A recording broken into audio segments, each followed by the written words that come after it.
بسم اللہ الرحمن الرحیم۔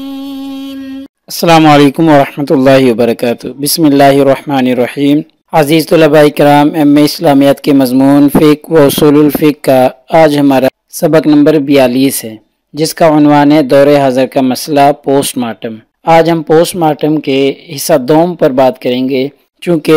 اس کا پہلا حصہ اور کچھ عناوین پر ہم سبق نمبر 41 میں بات کر چکے ہیں۔ تو نیا سبق شروع کرنے سے پہلے ہم پچھلے سبق کا خلاصہ دیکھتے ہیں کہ ہم نے سبق نمبر 41 میں کیا کچھ سیکھا تھا۔ تو پچھلے سبق میں ہم نے دیکھا تھا کہ پوسٹ مارٹم کا مفہوم کیا ہے، اس کا معنی کیا ہے، اس پر تفصیلاً بات کی تھی۔ پھر ایسے ہی پچھلے سبق میں ہم نے یہ بھی سیکھا تھا کہ پوسٹ مارٹم کی جو تاریخ ہے وہ کیا ہے۔ اس کے بعد پھر ہم نے پوسٹ مارٹم کی کچھ اقسام پر بات کی تھی، کیونکہ ہم نے پڑھا تھا پچھلے سبق میں کہ پوسٹ مارٹم کی 4 اقسام ہیں، جن میں سے 3 اقسام پر ہم نے پچھلے سبق میں بات کر لی تھی، اور تیسری قسم قانونی پوسٹ مارٹم کی مثالوں پر ہم بات کر رہے تھے۔ ایک مثال ہم نے قانونی پوسٹ مارٹم کی پڑھی تھی۔ تو انشاءاللہ آج کے اس سبق میں یہی سلسلہ ہمارا جاری رہے گا پوسٹ مارٹم کی اقسام کا۔ پہلی 3 پر بات ہو چکی ہے، تیسری جو ہے قانونی پوسٹ مارٹم، اس کی کچھ مثالوں پر بات چل رہی تھی۔ تو آج کے اس سبق میں ہم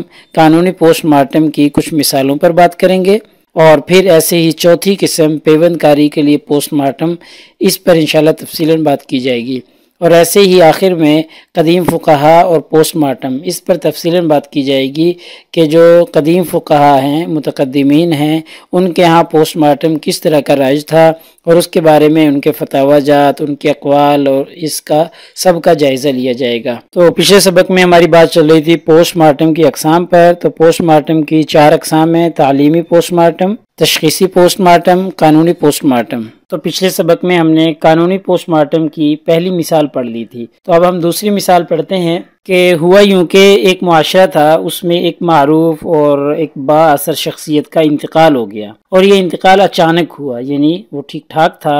اور صحت یاب تھا، لیکن اچانک سے اللہ رب العزت کی طرف سے اس موت واقع ہو گئی۔ تو پھر چونکہ وہ جو شخص تھا با اثر، تو اس کے جو مخالفین اور اس کے جو حریف تھے، انہوں نے سکھ کا سانس لیا۔ تو اس با اثر شخصیت کے جو ورثاء اور متعلقین تھے، انہوں نے مخالفین پر الزام لگا دیا کہ انہوں نے متوفی کو اپنے راستے میں رکاوٹ سمجھا یا اپنا دشمن سمجھا، اور پھر کوئی ایسا زہر دیا کہ آہستہ آہستہ وہ اثر کرتا چلا گیا، اور پھر اس شخص کا انتقال ہو گیا۔ یہ الزام انہوں نے اپنے جو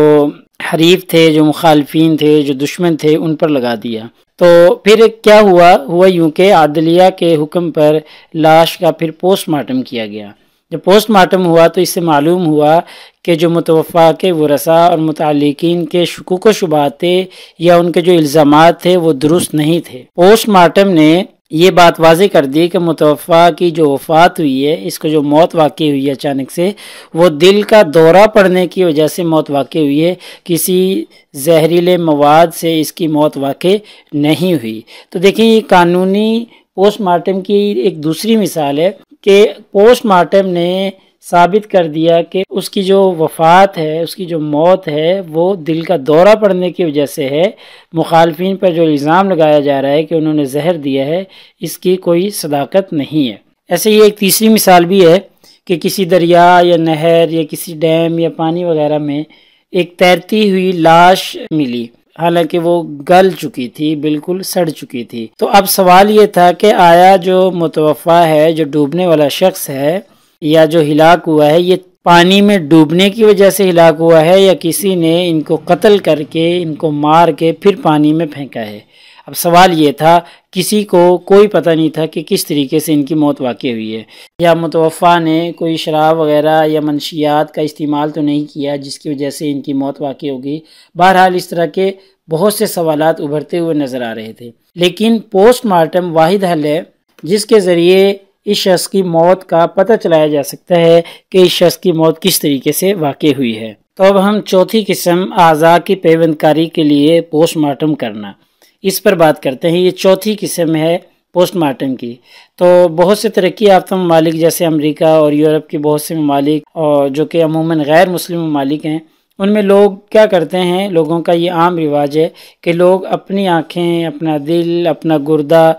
یا جگر وغیرہ، معدہ وغیرہ، یا کوئی بھی اپنا ایسا کارآمد عضو یا پوری لاش ہی بعض دفعہ کسی ضرورت مند کے حوالے کر دیتے ہیں، کسی ضرورت مند کو دے دیتے ہیں، یا ایسے ہی بلڈ بینک، آئی بینک یا کسی بھی ہسپتال اور میڈیکل کالج کو اپنی لاش یا اپنا کوئی عضو جو ہے وہ عطیہ کر دیتے ہیں، یا بعض دفعہ اپنی زندگی میں عطیہ کرنے کی وصیت کرتے ہیں اور ایک کارڈ کو بطور ثبوت اپنے ساتھ ہمیشہ اٹھائے رکھتے ہیں۔ اور بعض اوقات مرنے والے شخص جو ہیں وہ وصیت تو نہیں کرتے، لیکن ان کے عزیز و قارب، ان کے ورثاء جو ہیں وہ اس شخص کا کوئی عضو یا پوری لاش ہی بعض دفعہ ضرورت مند مریضوں یا تعلیمی اداروں کے حوالے کر دیتے ہیں تاکہ اس سے فائدہ اٹھایا جا سکے اور ضرورت مندوں کو نئے اعضاء پیوند کیے جا سکیں۔ اور جو طلباء ہیں، میڈیکل کالج کے طلباء جو سیکھنے والے ہوتے ہیں، وہ اس لاش پر طب سیکھ سکیں، اس پر تجربہ کر سکیں، اس لاش پر تجربہ کر کے وہ کسی مریض کا علاج کر سکیں۔ تو اس کو کہتے ہیں اعضاء کی پیوند کاری کے لیے پوسٹ مارٹم کرنا۔ تو بالعموم جو پوسٹ مارٹم کیے جاتے ہیں وہ انہی چاروں مقاصد کے لیے کیے جاتے ہیں جو ابھی ہم نے پڑھے ہیں، جیسے طب اور جراحت کے لیے کیا جاتا ہے، امراض کی تشخیص کے لیے کیا جاتا ہے، اور قانونی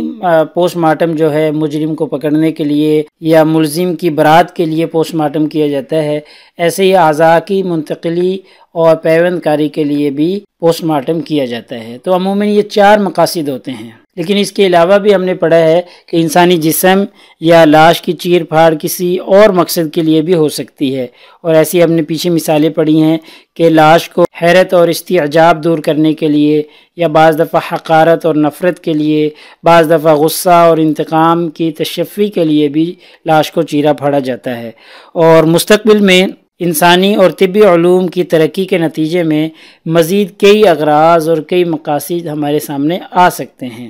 جن میں انسانی لاش کی قطع و برید ہو سکتی ہے۔ اس لیے آپ حضرات سے بھی گزارش ہے اور ہمارا سب کے لیے یہ ضروری ہے کہ ہم قرآن، سنت، اجماع اور قیاس، شرعی اصول و قواعد کی روشنی میں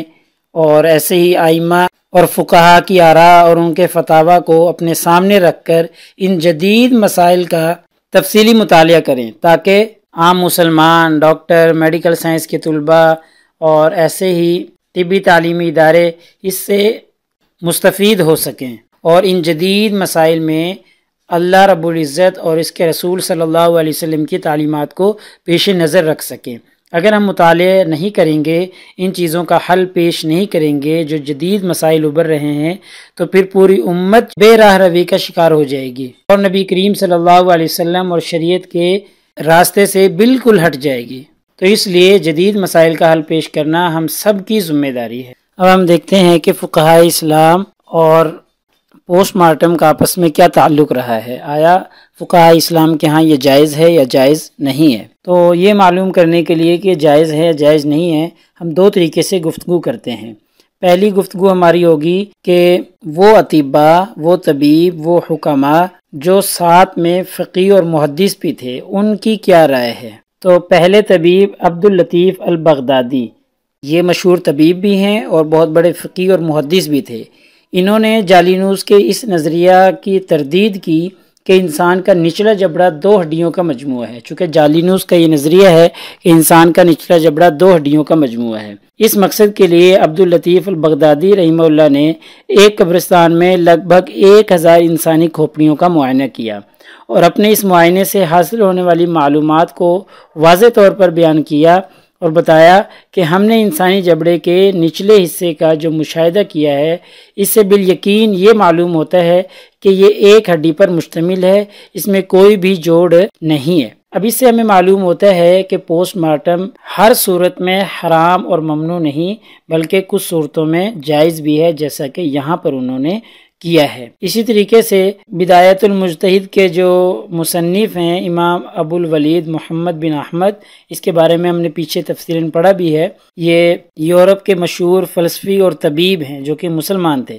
اور عملاً طب کی پریکٹس کرتے تھے۔ اس پریکٹس کے نتیجے میں ہی انہوں نے یہ بات ارشاد فرمائی تھی کہ تشریح اور جسم کی چیر پھاڑ کر کام کرنے والے لوگ اپنے عقیدہ اور اللہ تعالیٰ پر ایمان کی حالت ان کی پختہ ہو جاتی ہے، یعنی جب وہ جسم کی چیر پھاڑ کرتے ہیں، پوسٹ مارٹم کرتے ہیں، تو اللہ تعالیٰ پر ان کا ایمان مزید بڑھ جاتا ہے۔ اب دیکھیں ان کی اس بات سے بھی ہمیں معلوم ہوتا ہے کہ پوسٹ مارٹم کرنا جائز ہے۔ دوسری بات ہم کریں گے کہ فقہا جو قدیم فقہا ہیں، متقدمین ہیں، ان کے زمانہ میں پیش آنے والی بعض جزیات اور بعض مسائل پر، جن پر انہوں نے ایسے فتاوی جاری کیے جس سے معلوم ہوتا ہے کہ پوسٹ مارٹم کرنا جائز ہے۔ جیسے مثال کے طور پر ایک جزوی مسئلہ فقہا کے ہاں یہ پیش آیا کہ حاملہ عورت ہو اور اس کی وفات ہو جائے کسی بھی وجہ سے، تو اس کے پیٹ میں جو بچہ ہے اس کا کیا کیا جائے گا؟ آیا اس کا آپریشن کر کے یا پوسٹ مارٹم کر کے اس بچے کو نکال لیا جائے گا یا اس بچے کو بھی ساتھ میں دفن کر دیا جائے گا؟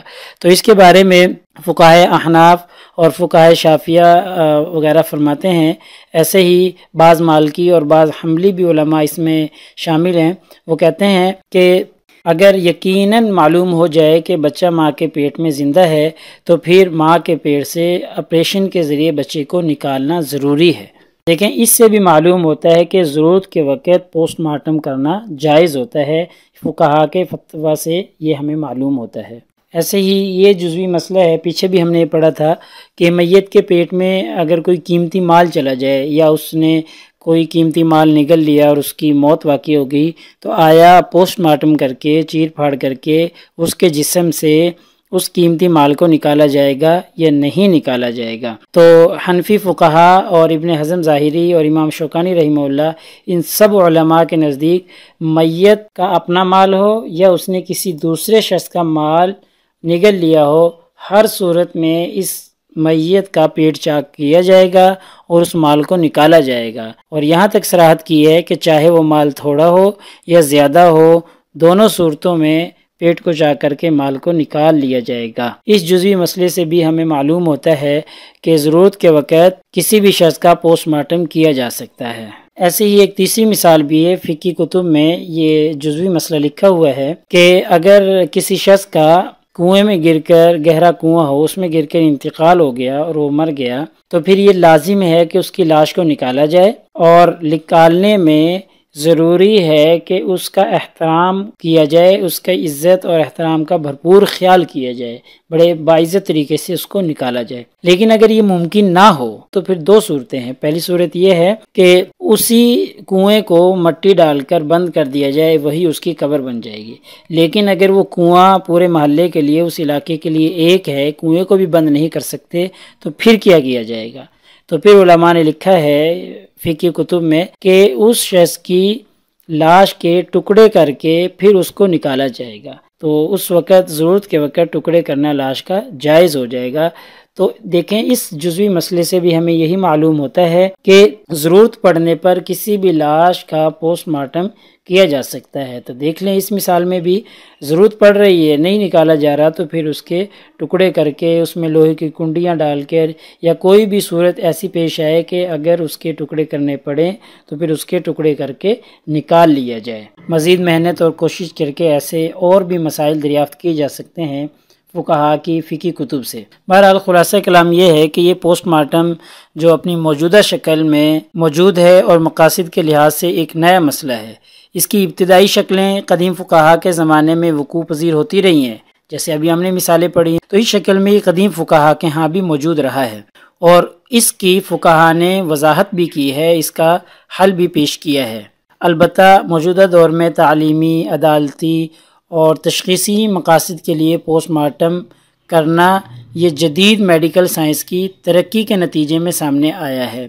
اور چونکہ یہ مقاصد جو ہیں، تشخیصی مقاصد، عدالتی مقاصد، تعلیمی مقاصد، یہ مقاصد شریعت کی نظر میں معتبر ہیں، اس لیے ان مقاصد کے لیے پوسٹ مارٹم کرنا شریعت کی نظر میں جائز ہے، اس میں کوئی حرج نہیں ہے۔ لہٰذا آج کے ہمارے سبق کا خلاصہ یہ بنتا ہے کہ آج ہم نے پیوند کاری کے لیے پوسٹ مارٹم کرنا، یہ ایک پوسٹ مارٹم کی چوتھی قسم تھی، یہ ہم نے پڑھی ہے۔ اس سے پہلے ہم پڑھ چکے ہیں، تعلیمی پوسٹ مارٹم، تشخیصی پوسٹ مارٹم، قانونی پوسٹ مارٹم، یہ سب کچھ پڑھ چکے ہیں۔ اور ایسے ہی آج ہم نے سیکھا ہے کہ قدیم فقہا کے نزدیک پوسٹ مارٹم کس طریقے سے موجود رہا اور ان کے اقوال اور آراء اس کے بارے میں کیا تھی۔ انشاءاللہ اگلے سبق نمبر 43 میں ہم دور حاضر کا مسئلہ انعامی بانڈ اسکیم کے بارے میں پڑھیں گے۔ جزاکم اللہ خیر۔ السلام علیکم ورحمۃ اللہ وبرکاتہ۔